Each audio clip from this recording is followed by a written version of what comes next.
कुछ बोलना भी होता है प्रोडक्ट के बारे में, बोलो। ये है लिप बाम। अब इसको जो ये वाइट है इसमें लिखा है लिप बाम, और इसमें मैं दिवाली में लगाएगी। जब अगली दिवाली आएगी रंगोली बनाएगी हम और डेकोरेट करेगी, फिर ये लगाएगी, मेकअप करेगी, कपड़े पहनेगी, फिर ये देखो अंदर से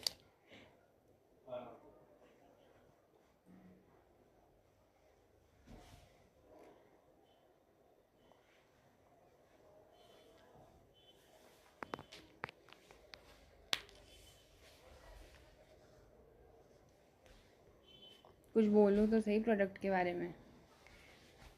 ये देखो इसमें पीछे कुछ चिपका है और ये रेड है।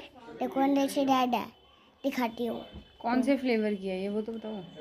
ये है फ्लेवर स्ट्रॉबेरी। देखो इसमें स्ट्रॉबेरी है, वाइट। ये लिखा है वाइट एंड MLABTIURF। बेबी आप उल्टा